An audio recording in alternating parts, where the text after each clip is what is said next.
Hi everyone, today's headlines. Rio demands repeal of AFSPA.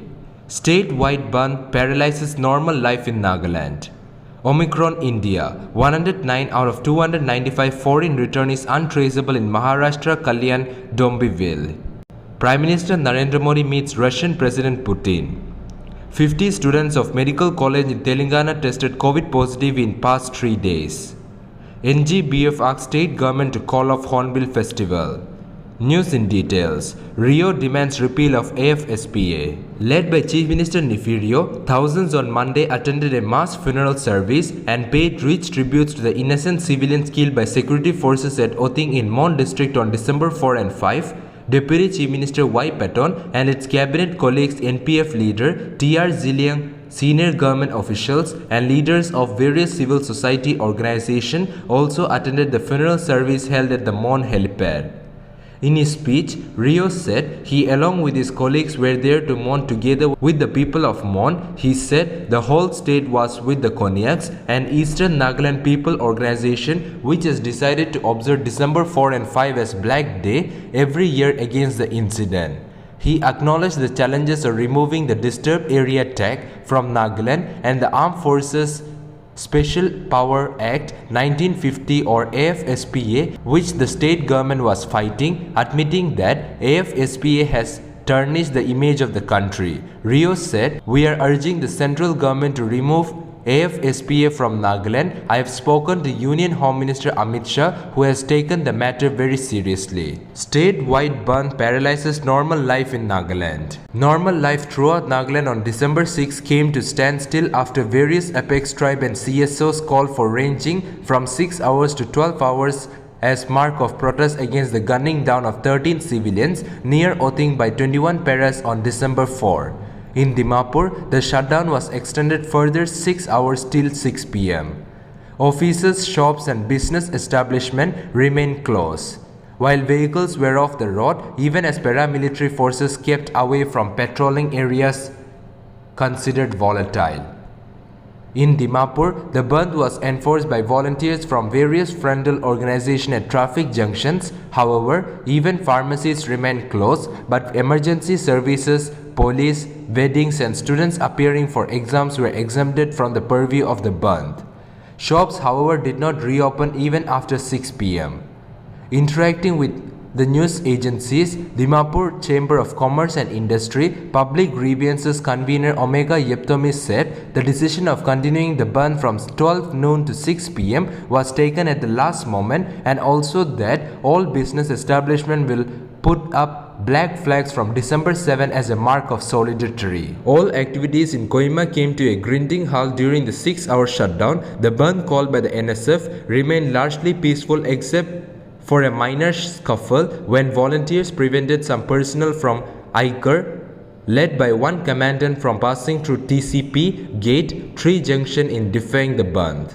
Students in proper school uniforms were allowed to move as most schools in and around the town were conducting final exams. People with proper proof of their engagement, including weddings, funerals, hospital visits, etc., were allowed to pass through. Omicron India. 109 out of 295 foreign returnees untraceable in Maharashtra Kalyan Dombivli. At least 109 out of 295 foreign returnees remain untraceable in Kalyan Dombivli area of Thane district in Maharashtra as the number of Omicron patients in the state has risen to 10. A 37-year-old South Africa returnee and a 36-year-old US returnee are the latest cases of Omicron in India. The duo tested positive after arriving in Mumbai, the Maharashtra government confirmed. Earlier, an Israeli scientist said that Omicron, the new COVID variant, may not be as dangerous as the Delta and Alpha, and other variant of coronavirus. The scientist from Hadassah Hebrew University Medical Center in Israel, however, said that the new variant appears to be more contagious. The central and the state government have repeatedly asked people to strictly adhere to COVID-appropriate behavior and said that the use of masks, face cover, physical distancing, hand hygiene, and respiratory hygiene and undertaking COVID-19 vaccination remain the mainstay for managing COVID-19 at the community level. Prime Minister Narendra Modi meets Russian President Putin. Prime Minister Narendra Modi meets Russian President Putin. Russian President Putin on Monday called India a great power and a time-tested friend in his meeting with Prime Minister Narendra Modi.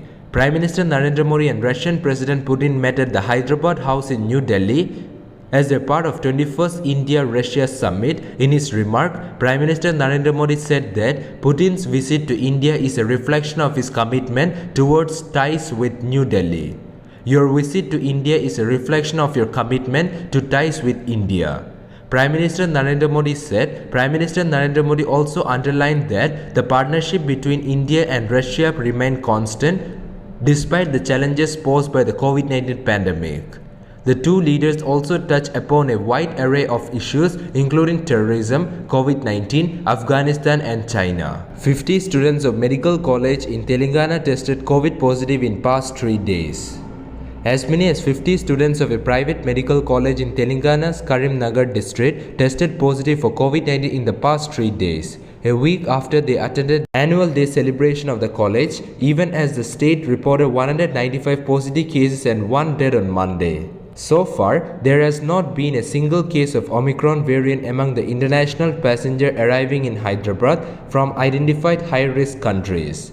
As many as 1,805 passengers have arrived in Hyderabad from high-risk countries in the last 5 days, including 535 passengers on Monday. Of them, only 13 passengers tested positive for COVID-19 and their samples had been sent for genome sequencing. It was revealed that none of them had Omicron variant. Director of Medical and Health G. Srinivas Rao said. NGBF asked state government to call off Hornbill festival. Nagaland Gaon Bura Federation has appealed to the state government to call off the ongoing Hornbill festival immediately in solidarity with Naga victims who were brutally killed by Indian security forces. Federation President Sahilam Konyak and General Secretary Shigatu Salipu in a press release insisted that a clear message must be given to Government of India that we Nagas are one and that blood is thicker than water. Being representative of grassroots people, they said the village chief deeply mourned the massacre of innocent son, and in this hour of grief, they bestowed hope on the state government that justice would be delivered to the victims. The NGBF leaders asserted that the perpetrators of such atrocities should not take Nagas for granted and walk away easily after committing such a heinous crime that deserves international condemnation. We must expose those conspirators behind the incident, and the abrupt closing down of Hornbill Festival shall be a good sign of unity, they stressed. In response to the call made by civil society organization, tribal Hohos and many others to stop Hornbill Festival, they said they would like to make a final call, adding that the government's positive response would be highly appreciated. That's all for now. To get us latest news, don't forget to subscribe this channel. Thank you.